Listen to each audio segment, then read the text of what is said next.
Hey everybody, it's Tom Antion live on Sunday night. Just got done watching Judge Janine. Boy, she's a little firecracker, isn't she? Did you ever see her? She really, oh, I wouldn't want to be in front of her. I think I'd rather have Judge Judy than her if I was in the, yeah. Hi everybody, stopping in. Make sure you leave some comments, say hello. How are you?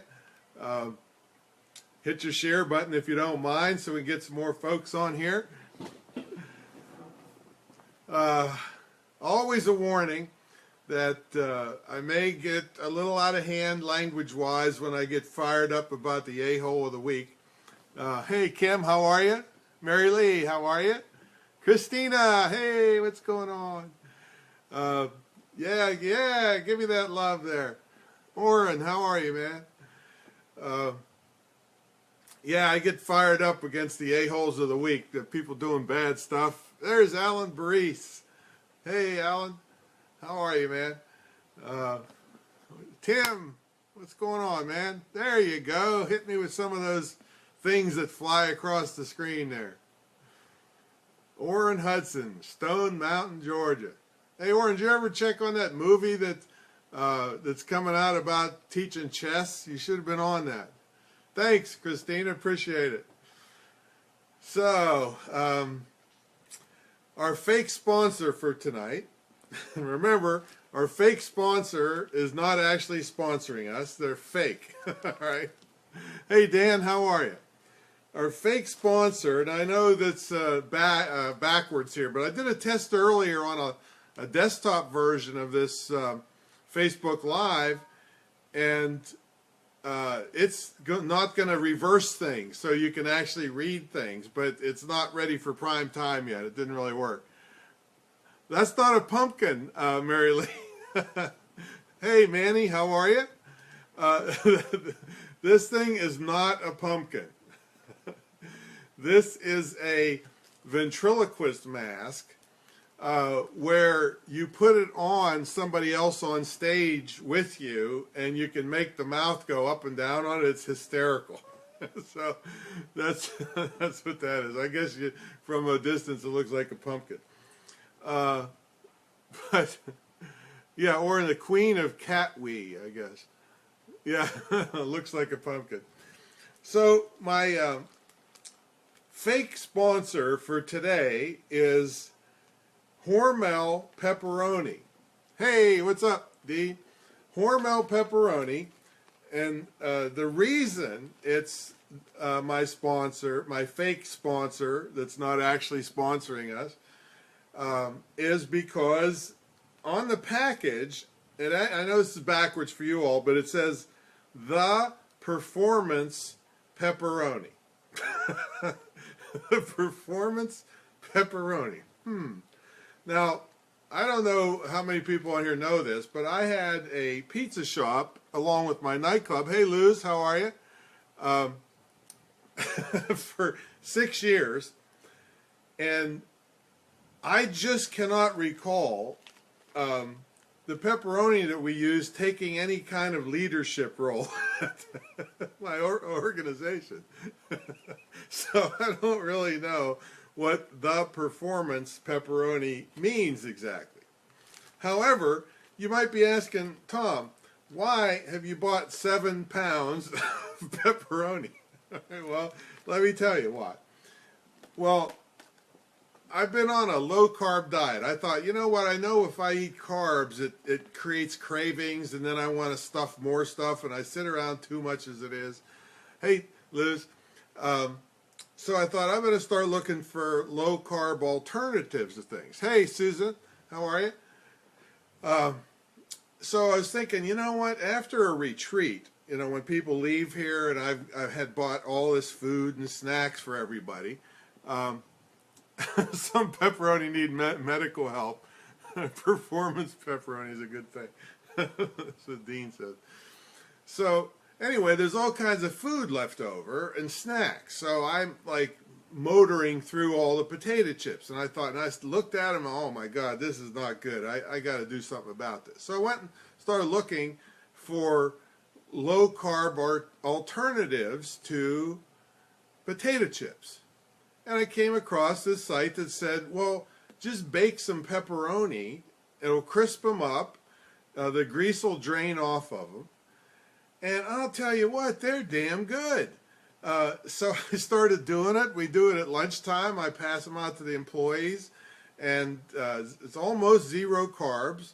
And guess what? Since I've been doing this, I lost about 18 pounds since I've been sitting here talking to you in the last couple months. Hey, Dan, Performance Pepperoni does not require a prescription, but if you're going to get 7 pounds, you have to have a license to go into Restaurant Depot.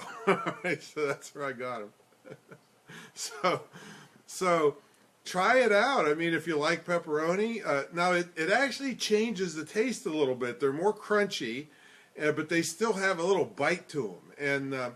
And low carbs and no cravings. So I'm thrilled about it. Hey, Warren, hey, what's going on? You missed our fake sponsor, Hormel Pepperoni, the Performance Pepperoni, right there. A lot of pounds, 7 pounds. I had to divvy them up into smaller bags because I didn't really want to kill 7 pounds of pepperoni in one sitting. So, let's see. Oren says, Disney hired me to help promote the chess movie. Oh, well, perfect. I knew you had to be involved in that. Roberto, hey, there's the sponsorship expert. Warren, when's your Instagram course getting released to the world? I mean, Warren, folks, Warren Carlisle is partners with Roberto Candelaria and has a fantastic Instagram course. So we're all waiting for it to be released. Let's see. Roberta says, what WTF is Performance Pepperoni? Oh, you're going to have to watch the beginning of the show again, I guess. Dean says he uses them in salads a lot as well. Well, there's another performance. Maybe they're dancing pepperonis. Maybe that's it. Maybe they put on one pepperoni shows. I don't know. All right, let's see what's coming up today. Well, we got some interesting mailbag questions.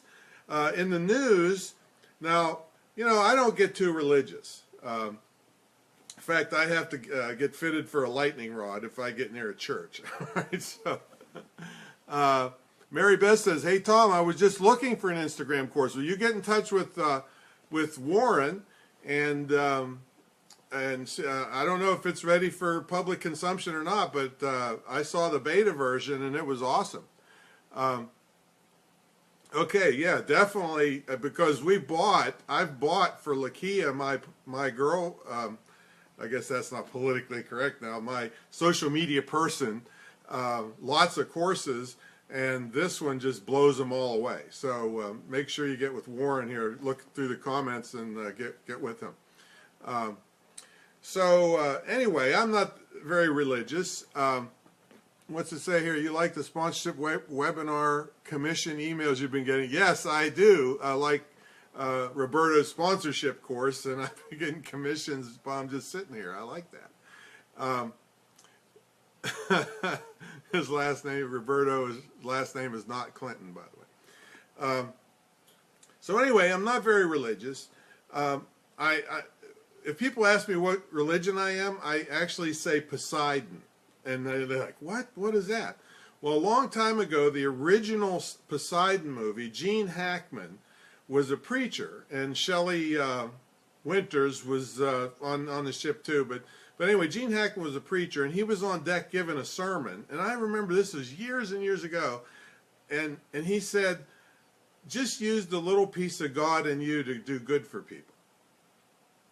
And I thought, man, you can't go too far wrong with that idea, because I don't go to church. I don't like a lot of the, the politics. I mean, I fell in love with Martha Kinkoff in 3rd grade, and I went from my Methodist church. I snuck across the street to her Catholic church when I was supposed to be in Sunday school or something. And I found out I'm a little kid, and I found out that the more money you give, the closer you get to sit to the front. And I don't know. Even as a kid, that didn't just sit right with me. Oh, by the way, later on, check out a few posts down. this Dave Allen guy, I said, this guy's hysterical, and it just happens to be about his first day of school going to the convent. It's freaking hilarious. And then I started watching his stuff on YouTube, Dave Allen from the 90s, and he is just brilliantly funny. So check him out. But anyway, the reason I brought up religion is because I got a serious question for everybody that I'm going to answer in the news section. Here it is. Can poop be a sign from God? That's a question I've been fighting with for many, many years. Oh, yeah. Mary Lee says she saw the Dave Allen video and was hysterical. My dad was raised Methodist and Mom was raised Catholic, Roberta. I've been fighting with that idea, and along with the church idea, we're going to talk about money-back guarantees for you to be saved. Right? If you're not saved, you get your money back. I can't make this stuff up. Susan says I'm too much. I know I'm too much. I'm trying to lose weight, Susan. So let's see what else we got here in the scam section. Guess what? Your friend probably isn't in trouble. In the self-defense circle, gets the square. Who's old enough to remember what that's from? The internet section, going to talk about a simple funnel. In the speaking tip, I'm going to talk to you about bowel movements. Right, so you don't want to miss that for sure. The a-hole of the week, it's going to be one of the highest level a-holes who pleads the fifth. And then the hero of the week, it's foul, but stick in there for it. All right, let's get going here. Don't forget the hashtag businesses against snowflakes. That's the hashtag I started to never hire any of these idiots that are going to these schools with all the safe zones and everybody cries if the wind blows too hard. The mentor training, it's already halfway gone. If you still want to get in on the mentor training, I think Susan's in on that. Did you listen to the recording, Susan, for part 2? Part 3's coming up of actually running the program. But anybody that still wants to join, you can go to antion.com/mentortraining.html. Antion.com/mentortraining.html, where I am just pulling back the curtain of how I've run one of the most successful mentor programs ever online. Roberto says get some extra fiber with those bowel movements. I can't say the one that it'd take me too long to explain that one more. Yeah, Susan's on part 2. She said she loved it. Lots of great information. Yeah, a lot of little nuances that'll just save you enormous trouble if you want to run a mentor program. I don't call it a coaching program. I don't really like the term coaching because so many of these people that never did a thing in their life want to be your life coach, So I like mentor program because it's a higher level, more serious thing. But anyway, check it out at antion.com/mentortraining.html later. Okay, let's see what else we're going on here. All right, let's go to the mailbag. Joni wants to know, well, this is another one of my sidelines. What's involved in buying a protection dog? I have protectiondogselite.com. You can see some of our dogs there. Nitro is there, and Bear is there, and we've got some really, really good dogs. And of course, Rubik's here snoring away, and Abby's over there snoring away. So one of the things you got to think about if you're buying a protection dog is this dog can do a lot of damage. So the dog must be highly obedient, way more than a pet dog, okay, because of the damage it can create. When you're buying one, I mean, really, and I'm not just doing it to make loads of profit, all right? I'm telling you this because the cheapo dogs on the market either have congenital like hip problems or some kind of medical problems, or their temperament is going to get you sued or get somebody killed. All right, that's why the dogs cost so much, is because you have to balance a calm temperament with a strong personality that won't back down. See, so those dogs are not as easy to find, and they have to be tested carefully by professionals that know what they're doing to see the dog's temperament. Because you don't want the dog that, you know, that acts like he's going to save you, and then something really happens and he goes around behind you and watches you get killed, you know. So that's one thing. Next thing you got to worry about is insurance. A lot of your homeowners insurance won't cover these dogs. So I had to get an umbrella policy, a business umbrella policy that did not have a dog exclusion on it. It was cheap. I think it was $200 a year or something for $1 million. So if you get a good dog to start with, they're going to start around $20,000 for a highly obedient, highly a great temperament protection dog, and it goes up from there. Like we have one on for $35,000 because his bloodline is just so immaculate. Some people care about that kind of stuff, and he's just a gorgeous show line dog, they call him. But they can go up to $60,000 or so if you have to get him, you know, fly on a helicopter with you or stuff, you know, all kinds of weird stuff that people want. One time, a guy from France wanted us to teach the dog to poop in a certain place on his boat. Right, so that costs a lot of money to train that. Okay, so anyway, that's just a little thing. Go to protectiondogselite.com, look at the Protection Dog Glossary, read all the articles of how I started with a protection dog. It was just a comedy of errors because I didn't know what I was doing, but I think you get a kick out of that. All right, Bill wants to know, what was your big breakthrough in internet marketing? I was thinking about that, Bill, and it really, even the question doesn't flow really with my mindset. But I do want, I would have to say, if I had to answer the question as is, it's when I got good training from Corey Rudel. Now, Corey Rudel was the 28-year-old grandfather of internet marketing back in 1996. I started in 94 when the commercial internet started and didn't sell a nickel for the first 2 years till I got Corey Rudel. In 96, he was $1,250 for a half-hour consultation. All right. So I bought his training course, took a consultation, and then I started making money because I wasn't wasting time on all the goofy crap that was out there. So that would be my big breakthrough. But let me go back to the first thing about why I don't really relate to the question. Let me see what's coming in here. Charlotte says, good evening, Tom. Yeah, Dean knew of Corey, love Corey. Roberta says, speaking of self-defense, what if someone lives in a place? Oh, it just disappeared on me. I'll try to get back to that. Warren says, so in love with those dogs, need to work on their Instagram. That's right. Let's chat, or I can chat with Lakia. No, yeah, let's talk about Instagram for the dogs. Yeah, we do have a good Pinterest page for the dogs. We have the Dogs Protecting Women board. Okay, but anyway, back to Bill. I believe, I've never done a product launch, ever.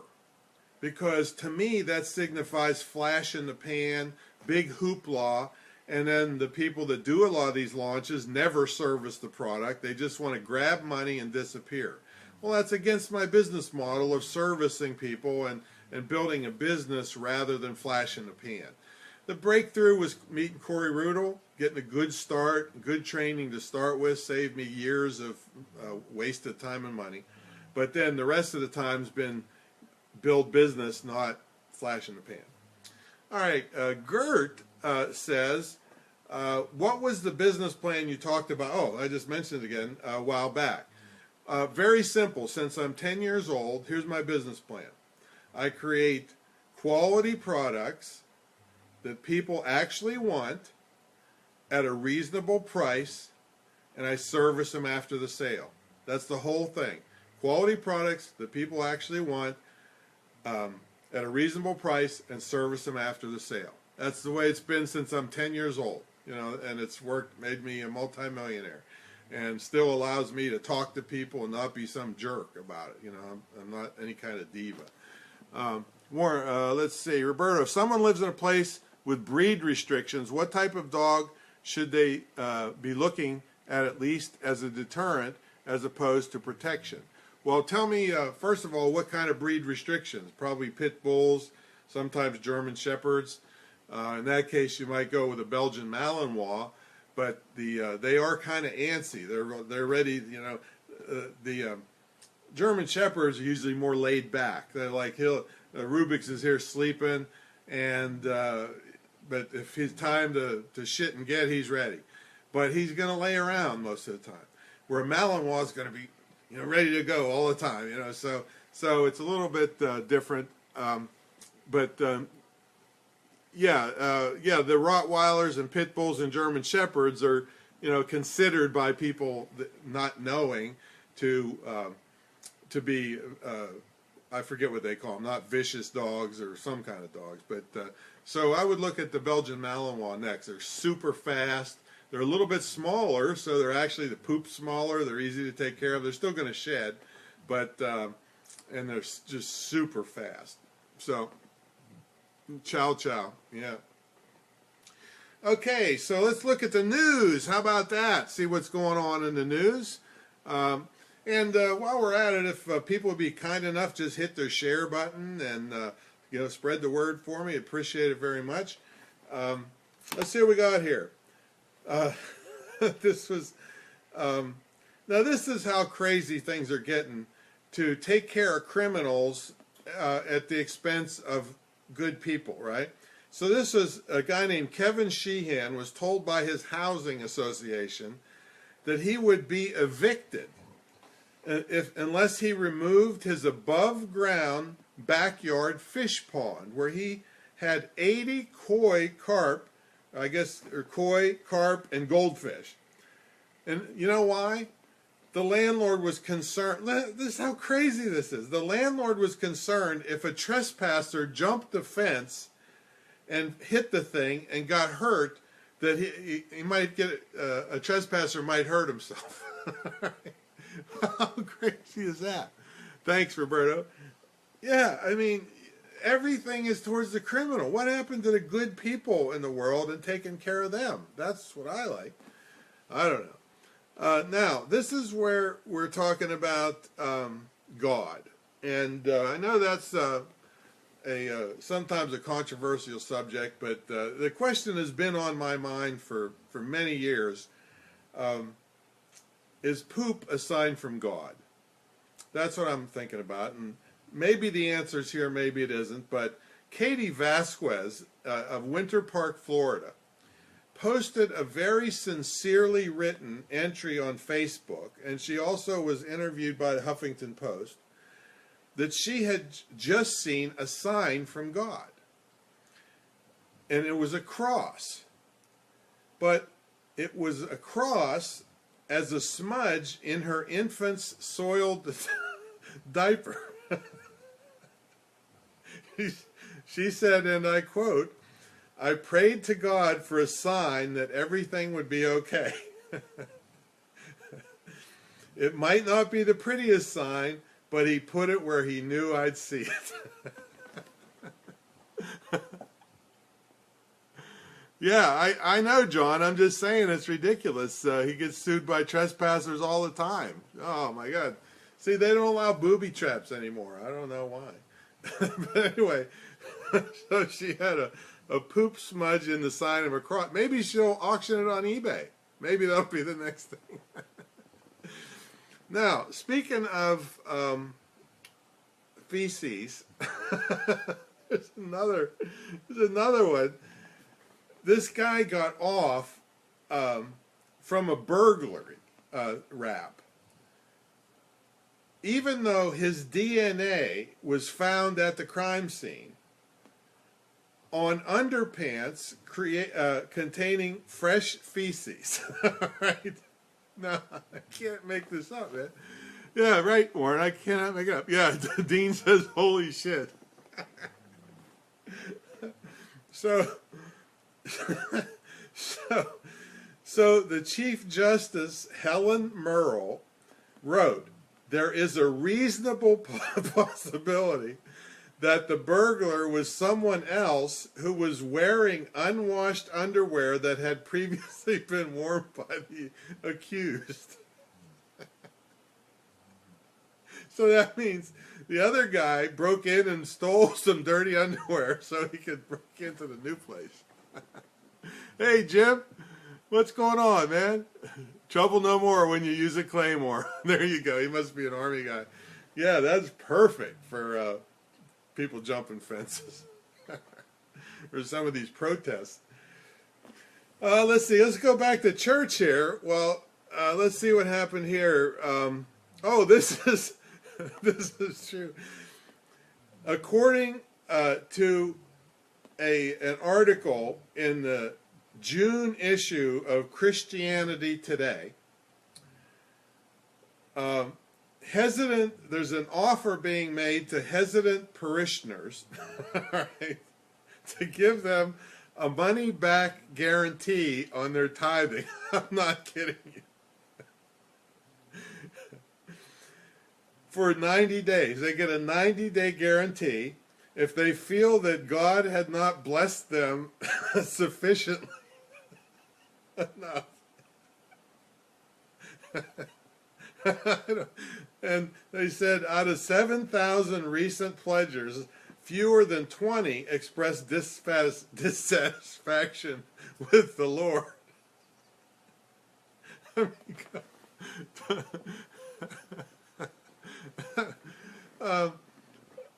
all I can say is God must give great customer service. That's a great return rate or refund rate. And I guess he's not getting charged. God isn't getting chargebacks. And and they actually cite a Bible thing, Book of Malachi, quoting God himself.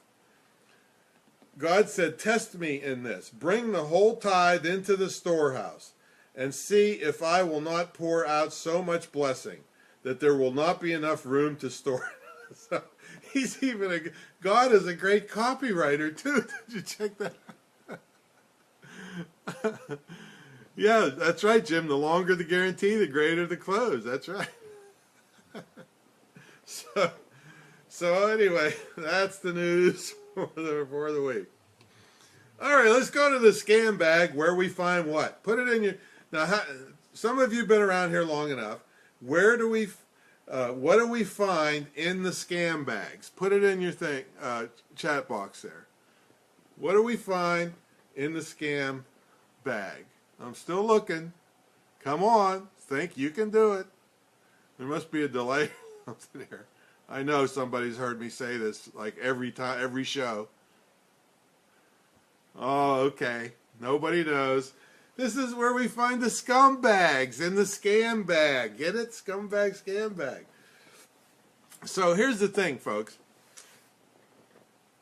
If you get an email that your friend is in trouble somewhere, he or she probably isn't. Okay? Scums and a-holes. Scumbags. That's right, John. All right. Yeah, I mean, people are still falling for this, and I can see how, if it's a close friend of yours, that we didn't know there was going to be a test. You got to be ready, Mary Beth. So, yeah, and I used to, years ago, contact the people and tell them, hey, don't, tell all your friends you're okay because they're going to get scammed. So what happens is somebody, does a phishing thing. By the way, who's one of the dumbest people on earth? Is that Podesta guy from the Clinton campaign that got phished, and that's why all these WikiLeaks is bumming on Clinton. So that dumbass got phished. But anyway, I used to bother telling them, but there's just so often nowadays. But if you get an email that says your friend is stuck in trouble somewhere, contact your friend at home probably, which they're probably there or it's asleep or at work, and double check, because it's going to say something like, oh, we're on vacation in a foreign country, and and we got mugged and we're stuck and we need to borrow $1,500, you know, that kind of crap, you know. So I don't mean to be juvenile thinking that, but you know, you think everybody knows about these because I sit here and work on them all day with my anti-scam stuff, but I know people don't. So just be extra careful and don't let a scumbag pretend to be your friend. Okay, let's go to the self-defense tip. This is where I said circle gets the square. I wonder if Alan's still on here. Alan Baris is on here. He was my co-instructor for the brutal self-defense class we did, and he's got, put the name of your website in there, Alan. So the tip today is called rotation. If you really want to create power when you hit somebody, you want to use your whole body. Dan says, and don't fall for the can I borrow your soiled underwear scam. Alan is surviveanddefend.com, which has got all kinds of great things for you and your family. You wouldn't want your young people seeing my brutal self-defense site. It is definitely brutal. But anyway, so you can see it in their comments, surviveanddefend.com, Alan Baris. And it's spelled A-L-A-I-N, but it is a guy. Everybody thinks he's a girl because it's a French spelling of Alan. But anyway, rotation. So if you just go like this to hit somebody, well, it's just your arm involved. All right? But if you rotate your body, boom, your whole torso and actually all the way to the ground is involved in the strike. So you got to think rotation when you are creating power. And a little 100-pound woman can do this. All right, if you don't believe me, hey Alan, put it in there. What's the name of that lady that's remember, she's just brutal. Oh, what the heck's her name? Put it. You know who I'm talking about. That we had videos of her at the brutal self-defense class. Can't think of her name. She must be 50, 55 years old, and I would not want to mess with this lady. And she probably weighs 95 pounds or something. So he'll put it in here if he heard me. So you want to rotate. Now, yeah, Melissa, yeah, but what's she call herself? She's got a nickname that's really cool. I forget what it is. We'll get it here in a minute. So you got to get rotation in to get all of your weight and all of your power behind this strike. Yeah, Dr. Ruthless. Oh my God, look her up, everybody. Dr. Ruthless. You will say, if you ever say, well, I can't do this, look at this. She's about this big, and nobody wants to mess with this lady. Dr. Ruthless. So anyway, you got to get rotation in when you do stuff. Now that doesn't mean that if I need extreme speed just from here to your eyes, that I'm going to rotate. All right, I'm just going to boom, because your eyes don't take enormous power to get the job done. All right, to get to where your eyes are watering and you can't see, or then I can go do something else or leave. But if you need to hit something hard or kick something hard, you're going to rotate. Now, there's another concept called small circles, and I think I can illustrate this. But you know, in my nightclub days, I couldn't hit everybody because I get sued every day. So I studied a lot of Aikido and Aikijitsu. I had a Kung Fu master who was my teacher in those days. He's a grandmaster now. He's just really, really something. Little skinny guy, looked like Jesus. That would just, I mean, I never believed in this concept called chi, which is an internal power. But I became a believer when he hit me one time. He was about this far from my chest with an open hand, and he just went, and it felt like the power went in and up into my brain, and I had a headache for 2 weeks. and he didn't move more than this far. So I'm a believer. Now, I can't do it myself because I don't practice, 12 hours a day like these guys, but I believe that it exists. So most of you won't have that at your disposal. But anyway, during the nightclub days, I had to work on wrist locks and ways to put a severe pain on you, but no bruises or no damage, okay? So I did that for 6 straight years with these drunks where you don't want to bust them up and be in jail or get sued all the time. But, and just to give you an example that I can illustrate right here is what we call small circles. So somebody could be going like this to you, pushing at you, poking you. So I'll try to illustrate it here. So what you can do is come up under their eyesight and grab their finger like this, right? But you don't go over here and pull them back like this. Small circle, that would be a big circle. Boom. Small circle is you go like this. Yikes, that hurts myself. So instead of going a big circle, small circle. And you can take them right down and just kick them in the head or just, throw them down and run away, whatever you need. But that's the idea of small circles. Another one's when you do like this to somebody. That hurts like heck. That's a small circle. So the self-defense tip is to learn rotation. And yeah, I really want to encourage everybody to go out and join a class or do something because it's a nasty world out there. And I really want you to be safe. Hey folks, let me know if I'm back. Yeah, the other thing quit on me. We'll see what happens here. See if anybody comes back. Hello out there, everybody.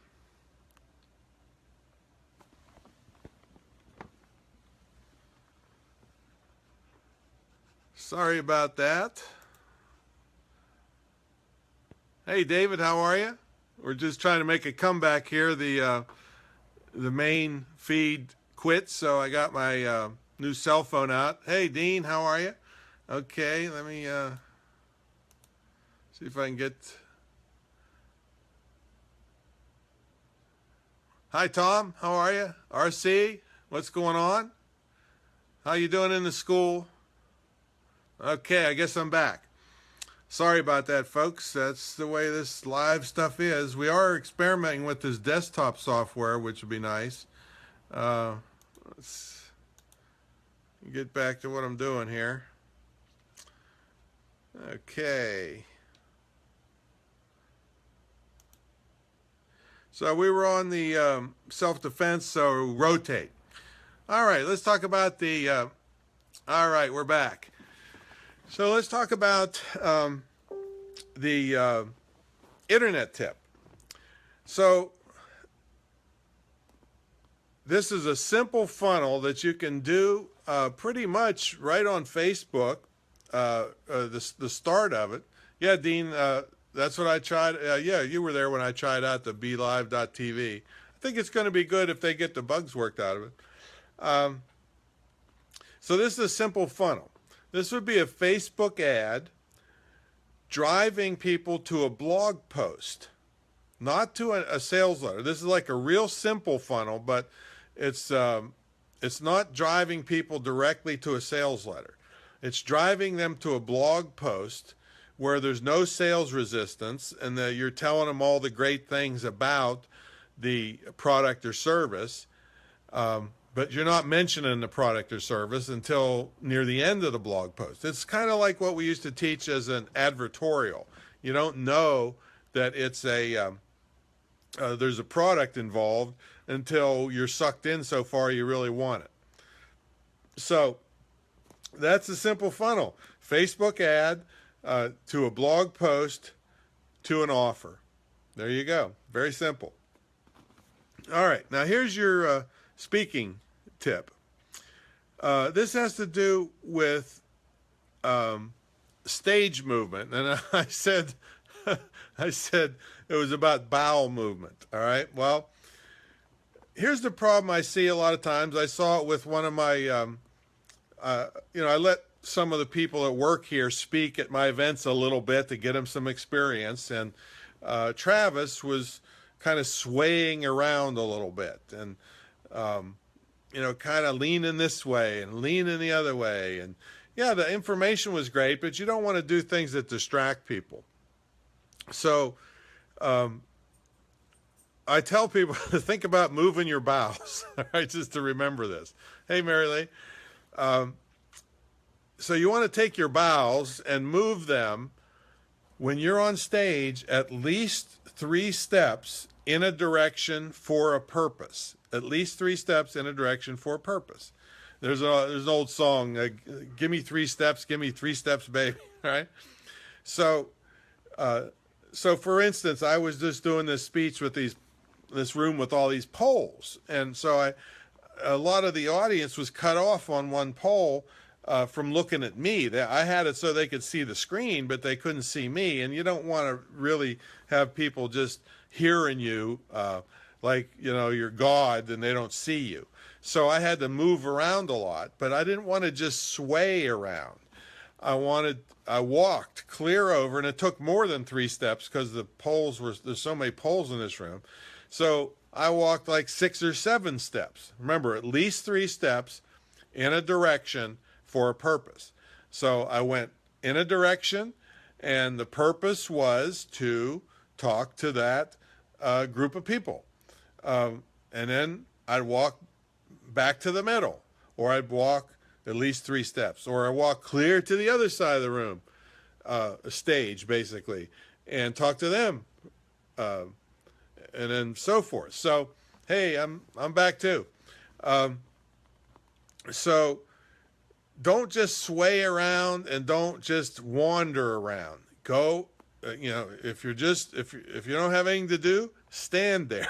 Okay, you got to practice this so that. Because you want to, I've even seen news people when I'm in the studio doing a live interview or something, but I see them doing the news and the weather, and even some of the weather people that are standing there are not doing this right. So move your bowels at least 3 steps in a direction for a purpose. All right, that's your speaking tip. All right, let's talk about the a-hole of the week. I'll tell you what. I don't know what this country is freaking coming to. Your a-hole of the week is Attorney General Loretta Lynch. Now, she could be an a-hole just about any week, but in particular this week, this just fucking, I cannot believe this. This is, she pleaded the Fifth Amendment when they're asking her about these cash payments to Iran. What? The highest level law enforcement officer in the freaking country is pleading the Fifth because she was involved in something that would incriminate her. What do you do about that? That's what I'm really upset about with this election thing. You got the whole Justice Department pretty much in the bag. They came out 97% of them contributed to Hillary. And I don't care who you contribute to, but you can't tell me there's not a slant when 97% of a body contributes to one candidate, all right? Hey, Troy, how are you? Nice to see you. So she pleads the Fifth, and then if you watch some of her congressional hearings, she will not answer a question about anything to the Congress. And then she goes and lets Bill Clinton get on the plane with her. This is an asshole. She's a fucking asshole, and I wish I could tell her to her face, but she's protected, all right? But, almost everybody thinks she's an asshole, unless you're a Democrat, all right? And again, I'm not political. I hate all politics. But I know an asshole when I see them, and I know a double-topping piece of shit when I see him. And when you take the Fifth, you're a piece of shit, all right? I don't care where you went to school. I don't care how much education you have. If you're a piece of shit, you're a steaming piece of fucking shit. And that's what she is, because she is not standing up for this country. When she let Bill Clinton on that airplane, that right there is enough to have her resign. All right. No, who does something like that? Piece of shit. All right. Let's see. Antion for president. Great customer service, millions in revenue, great budget, zero bankruptcy. Okay. No, I wouldn't want that job. That's for sure. So she's our piece of shit of the week, more than an asshole. And the reason I'm so fired up about it is she's supposed to be leading our country's judicial system. You can't get any higher than that or cause any more damage than somebody in that position. Fuck her. All right. So let me get off of that high horse and back to the things I love, animals. So we're going to do another unsung animal and maybe a little history lesson here. This is our unsung animal hero of the week. Not sure you can call him an animal. I said this is really foul. Okay, well, it is, because it's a carrier pigeon. Check this out. In World War I, they used carrier pigeons to get messages back and forth for the Allies. So there was a carrier pigeon named, and I'm no good at French, but it's Cherami. I guess Cher-ami or Che-ami, which is dear friend, supposedly in French. So a guy named Charles Whittlesey was in charge of what was called the Lost Battalion. And this carrier pigeon, they were stuck. They were really stuck and couldn't get out. John, I was just kidding. I really love Loretta Lynch. I was thinking about asking her to marry me.